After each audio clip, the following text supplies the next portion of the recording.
And we know some Republicans have responded differently than others when it comes to the results. NewsNation's Michael Shore joins us now live in Philadelphia with more on those mixed reactions. Michael, good evening.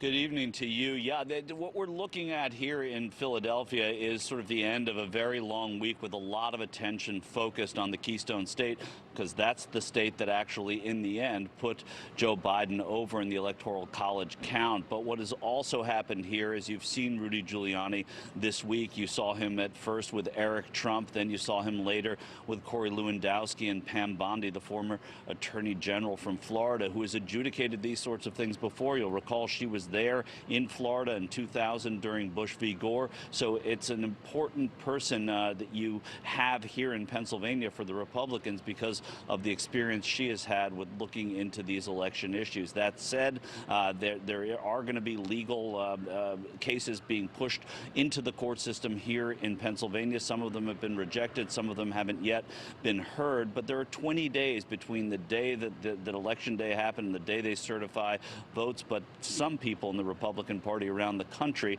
and even some around the world didn't need those 20 days to assume that Joe Biden is the president-elect. And we looked into that just a little bit more.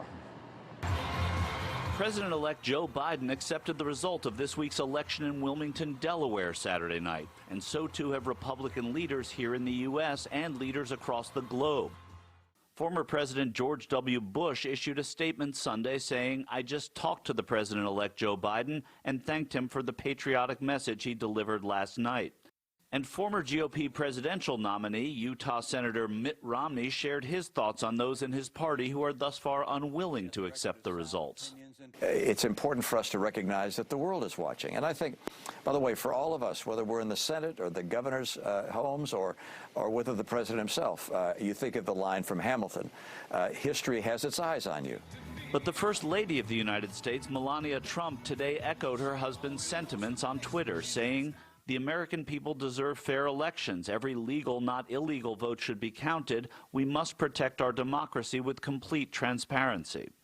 And some GOP rank and file are still not satisfied. It just won't stand up in court. And also the fact that you can't stop counting the night of the election. They stopped, and you just can't do that. J. Miles Coleman of the University of Virginia Center for Politics says that this isn't surprising. We could have probably predicted this result months ago, that we would have a lot of Republicans who were refusing to accept the result. And he predicts that it will take someone in Republican leadership to end it.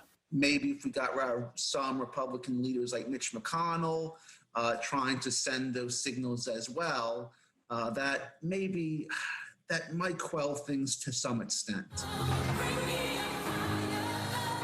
Still, a litany of world leaders joined the chorus of congratulations to Biden. From Canadian Prime Minister Justin Trudeau, who tweeted congratulations and underscored the unique relationship shared by Canada and the U.S., to UK Prime Minister Boris Johnson. I congratulate President-elect Biden very much on his victory, and of course I congratulate Kamala Harris on being the first female vice president, as she will become in the history of the United States.